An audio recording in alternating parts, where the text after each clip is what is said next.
नमस्कार सभी शिव भक्तों को मेरे चैनल का और मेरा सादर प्रणाम। आइए, कल हमने 38 तक अध्यायों तक अध्ययन किया था। आज हम उसके आगे का अध्ययन करते हैं। पहले सभी देवी देवताओं का आह्वान कर लें। गजाननं भूतगणादि सेवितं कत्पित जम्बू फलचारु भक्षणम उमासुतं शोक विनाशकारकं नमामि विघ्नेश्वर पाद पंकजं नीलाम्बुश्यामल कोमलांगं सीता समारोपितवां भागं पाणो महासायकचापं नमामि रामं रघुवंशनाथं कर्पूर गौरं करुणावतारं संसार सारमुज्गेन्द्रारं सदा वसन्तं हृदयारविन्दे भवं भवानी सहितं नमामि गुरु ब्रह्मा गुरु विष्णु गुरुदेवो महेश्वर गुरु साक्षात् परब्रह्म तस्मै श्री गुरुवे नमः। तस्मै श्री गुरुवे नमः। त्वमेव माता च पिता त्वमेव बन्धुश्च सखा त्वमेव विद्या द्रविणं त्वमेव सर्वं मम देव देव। आनंदी आनंद कर सब संकट दूर। अरे जो सेवक है शरण पड़े सदा रहे भरपूर। तुम दाता हम मांगता दिया तुम्हारी खाए। तुम ऐसी दाता माता छोड़ तुम्हें किस और दर जाए। सदा भवानी दाहिनी सिद्धि करें गणेश। पंचदेव रक्षा करें हरे ब्रह्मा विष्णु महेश।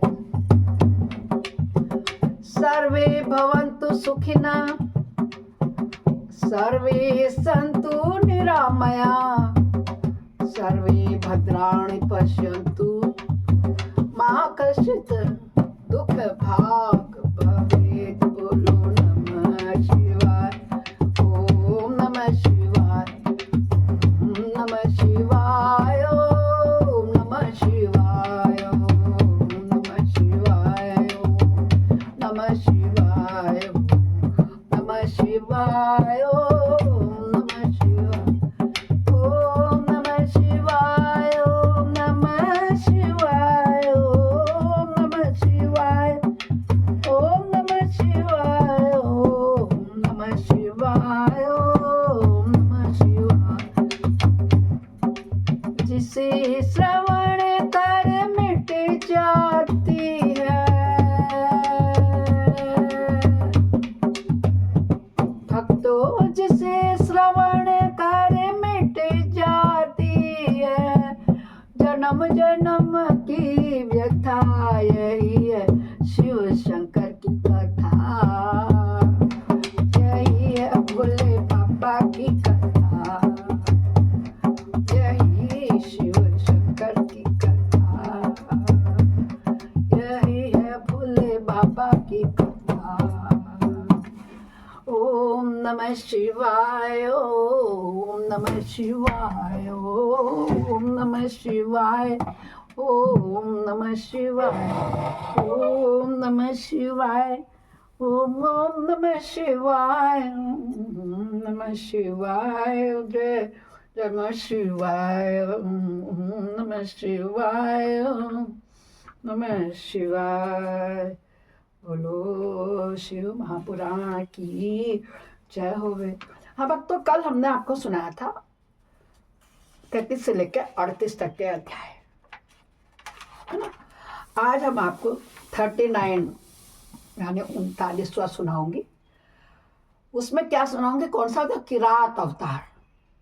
किरात अवतार के प्रसंग में मूक नामक दैत्य का शूकर रूप धारण करके अर्जुन के पास, सुकर है ना, सुअर का रूप धारण किया था ना भगवान जी ने, उसी का था इसमें। शिव जी का किरात वेश में प्रकट होना और अर्जुन तथा किरात वेशधारी शिव द्वारा उस दैत्य का वध करना। आइए बड़ी श्रद्धा भाव से सुने। बोलो शंकर भगवान की जय हो। ये सारी कथा नंदीश्वर जी सुना रहे हैं।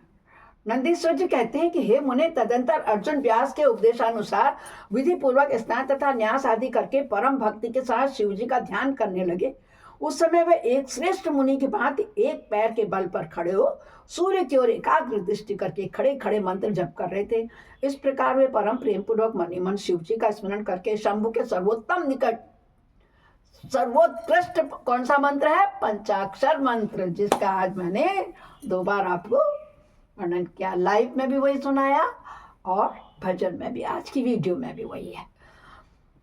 पंचाक्षर मंत्र का जप करते हुए घोर तप करने लगे। उस तपस्या का ऐसा उत्कृष्ट तेज प्रकट हुआ जिससे देवगण विस्मित हो गए। पुनः वे शिव जी के पास गए और समाहित चित्त से बोले। देवताओं ने क्या कहा? हे सर्वेश, एक मनुष्य आपके लिए तपस्या में निरत है। प्रभु, वह व्यक्ति जो कुछ चाहता है उसे आप क्यों नहीं दे देते? नंदीश्वर जी कहते हैं, मुने, यो कहकर देवताओं ने अनेक प्रकार से उनकी स्तुति की। फिर उनके चरणों की ओर दृष्टि लगाकर वे विनम्र भाव से खड़े हो गए। तब उदार बुद्धि और प्रसन्नता पूर्वक महाशिव जी बोले। उस वचन को सुनकर ठठाकर हंस पड़े और देवताओं से इस प्रकार बोले। क्या बोले शंकर जी? देवताओं, अब तुम लोग अपने अपने स्थान को लौट जाओ। मैं सब तरह से तुम लोगों का कार्य संपन्न करूंगा। यह बिल्कुल सत्य है, इसमें संदेह की कोई भी गुंजाइश नहीं है। नंदीश्वर कहते हैं, मुने, शंभु के इस वचन को सुनकर देवताओं को पूर्णतया निश्चय हो गया। तब वे सब अपने अपने स्थान को लौट गए। इस समय मूक नामक दैत्य शूकर का रूप धारण करके वहां आया। विपेंद्र उसे उस समय मायावी दुरात्मा दुर्योधन अर्जुन के पास भेजा था। वह जहां अर्जुन स्थित थे उसी मार्ग से अत्यंत वेग पूर्वक पर्वत शिखरों को उखाड़ता हुआ, वृक्षों को छिन्न भिन्न करता हुआ, अनेक प्रकार के शब्द करता हुआ आया। तब अर्जुन की भी दृष्टि उस मूक नामक असुर पर पड़ी। वे शिव जी के पाद पद्मों का स्मरण करके यों विचार करने लगा। अर्जुन ने मन में क्या सोचा? अर्जुन ने मन में कहा, ये कौन है? कहाँ से आया है? यह तो क्रूर कर्म दिखाई पड़ रहा है। निश्चय ही यह मेरा अनिष्ट करने के लिए यहाँ आया है। इसमें तनिक भी संदेह नहीं है, क्योंकि जिसका दर्शन होने पर अपना मन प्रसन्न हो जाए वह निश्चय ही अपना हितैषी है, और जिसके दिखने पर मन व्याकुल हो जाए वह शत्रु ही होना है। बिल्कुल सत्य बात है ना ये तो। आचार से कुल का किससे क्या पता लगता है? किसी के व्यवहार से उसके कुल का पता लगता है, कौन से कुल की बेटी है, कौन से कुल का बेटा है, कौन खानदानी है। शरीर से भोजन का, ये क्या खाता होगा। वार्तालाप से शास्त्र ज्ञान का, कोई बोलता है तो उसको कितना ज्ञान है ये पता लगता है। और नेत्र स्नेह का परिचय मिलता है। जब किसी के आंखों से प्रेम रूपी अश्रु निकलते हैं तो उसका प्रेम का, स्नेह का पता लगता है। हाँ, पुराना बताया गया, देखा सब बातें हैं। जब कहते हमारे मम्मी पापा दादी कहते नहीं, सब हमारे वेद पुराण धार्मिक ग्रंथों में कहा गया है दोस्तों कि आचार से कुल का, शरीर से भोजन का, वार्तालाप से शास्त्र ज्ञान का, और नेत्र से स्नेह का परिचय मिलता है। आकार से और चाल ढाल से, चेष्टा से, बोलने से, नेत्र और मुख के विकार से मन के भीतर का भाव जाना जाता है। नेत्र 4 प्रकार के कहे गए हैं। उज्ज्वल होते हैं, नेत्र भी उज्ज्वल हो जाते हैं, कभी सरस होते हैं, तिरछे होते हैं, कभी लाल हो जाते हैं। विद्वानों ने इनका भाव भी पृथक पृथक बताया है। इस प्रकार नेत्रों से पता लग जाता है कि किस आदमी का कैसा व्यवहार है। मित्र का संयोग होने पर उज्ज्वल हो जाते हैं, पुत्र दर्शन के समय सरस हो जाते हैं, और कामिनी के प्राप्त होने पर वक्र हो जाते हैं, और शत्रु के दिख जाने पर लाल हो जाते हैं। इस नियम के अनुसार इसे देखती हो मेरी सारी इंद्रियां कलुषित हो उठी हैं। इसको तो देख करके शुक्र को, अतः यह निस्संदेह शत्रु ही है, मार डालने योग्य है। इधर मेरे लिए गुरु जी की आज्ञा भी ऐसी है कि राजन, जो तुम्हें कष्ट देने के लिए उद्यत हो उसे तुम बिना किसी प्रकार का विचार किए अवश्य मार डालना, तथा मैंने इसीलिए आयुध भी तो धारण कर रखा है। यह विचार कर अर्जुन बाणों का संधान करके वहीं डट कर खड़े हो गए। अर्जुन तो धनुष बाणधारी है ना। इसी बीच भक्त वत्सल भगवान शंकर अर्जुन की रक्षा, उनकी भक्ति की परीक्षा और उस दैत्य का नाश करने के लिए शीघ्र ही वहां पहुंचे। उस समय उनके साथ गणों का भी युद्ध था, झुंड था, समूह था, ग्रुप था। वे महान अद्भुत सुशिक्षित भील का रूप धारण किए हुए थे। कौन? शंकर भगवान। उनकी कांच बंधी थी और उन्होंने वस्त्र खंडों से ईशान ध्वज बांध रखा था। उनके शरीर पर श्वेत धारियां चमक रही थी, पीठ पर बाणों से भरा हुआ तरकस बंधा था और वे स्वयं धनुष बाण धारण किए हुए थे। उनका गण युद्ध भी वैसी ही साज सज्जा से युक्त था जैसे कि शंकर थे। इस प्रकार शिव भील राज बने हुए थे। भील कहते हैं जैसे भील का रूप धारण करके वे सेनाध्यक्ष होकर तरह तरह के शब्द करते हुए आगे बढ़ रहे थे। इतने में सुअर की गुर्राहट का शब्द 10 दिशाओं में गूंज उठा। उस शब्द से पर्वत आदि सभी जड़ पदार्थ झड़ना उठे। तब उस वनेचर के शब्द से घबराकर अर्जुन सोचने लगे, ओहो, क्या ये भगवान शिव तो नहीं है जो यहाँ शुभ करने के लिए तैयार हैं, पधारे हैं? क्या मैंने पहले से ही ऐसा सुन रखा है? पुनः श्री कृष्ण और व्यास जी ने भी ऐसा ही तो कहा था, तथा देवताओं ने भी बारंबार स्मरण करके ऐसे ही घोषणा की कि शिव जी कल्याण करता है, सुख देते हैं, वे मुक्ति प्रदान करने के कारण मुक्तिदाता कहे जाते हैं। उनका नाम स्मरण करने से मनुष्य का निश्चय ही कल्याण होता है। बोलो शंकर भगवान की जय हो। जो लोग सर्वभाव से उनका भजन करते हैं उन्हें स्वप्न में भी दुख का दर्शन नहीं होता है। यदि कदाचित कुछ दुख आ भी जाता है तो उसे कर्म जनित समझना चाहिए, सो भी बहुत की आशंका होने पर भी वह थोड़ा सा होता है, क्योंकि शंकर जी सारे कष्टों का नाश कर देते हैं। मगर शर्त ये प्रेम भाव और श्रद्धा होनी चाहिए। दोस्तों, बताया गया है हमारे इस शतरुद्र संहिता में कि जो भी बहुत की आशंका होने पर भी थोड़ा सा होता है, अथवा उसे विशेष रूप से प्रारब्ध का ही दोष मानना चाहिए, अथवा कभी कभी भगवान शंकर अपनी इच्छा से थोड़ा सा अधिक दुख भुगता करके फिर निसंदेह उस दुख को दूर कर देते हैं। वे विषय को अमृत, विष को अमृत और अमृत को विष बना देते हैं। यह जैसी उनकी इच्छा होती है वैसा ही वे करते हैं। भला उन समर्थ को कौन मना कर सकता है? अन्याय प्राचीन भक्तों की भी ऐसी धारणा थी, अतः भावी भक्तों को सदा इसी विचार पर अपने मन को स्थिर रखना चाहिए, लक्ष्मी रहे या चली जाए, मृत्यु आंखों के सामने ही क्यों न उपस्थित हो, लोग निंदा करें या प्रशंसा करें, परंतु शिव भक्ति से दुखों का विनाश होता ही है। बोलो शंकर भगवान की जय हो। शंकर अपने भक्तों को, चाहे वे पापी हों,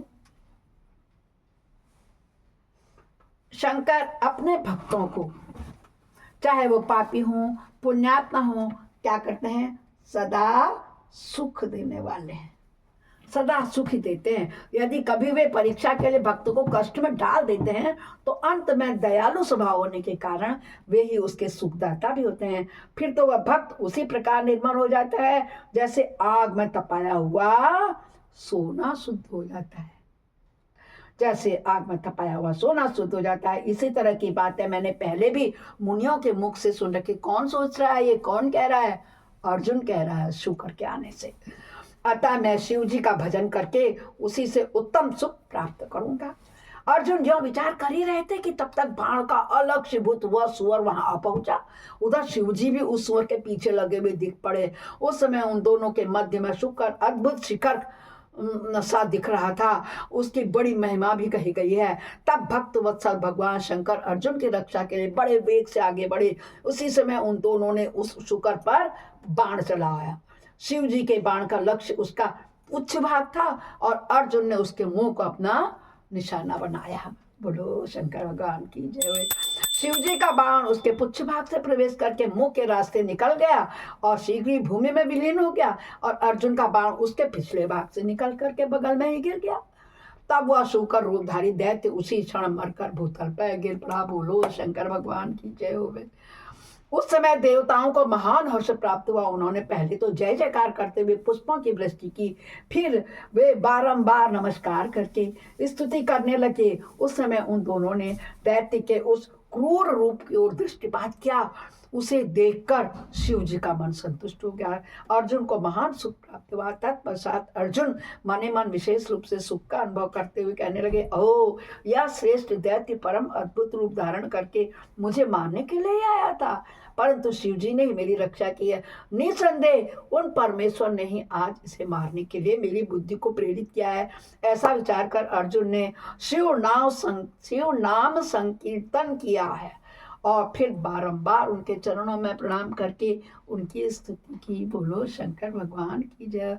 इस प्रकार हमारा आज का 39वां अध्याय संपूर्ण हुआ। बोलो शंकर भगवान की जय। मैं भी अपनी वाणी को विश्राम देती हूँ। बोलो नमः शिवाय ओम नमः शिवाय ओम नमः शिवाय ओम नमः शिवाय।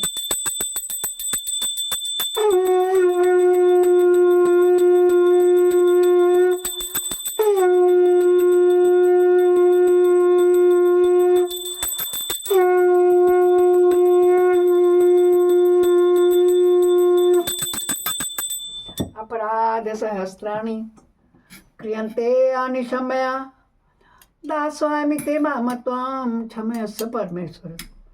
मंत्रेणं क्रियान्नं भक्तिनं सुरेश्वर यद पूजितं मया देव परिपूर्णं तदस्मि।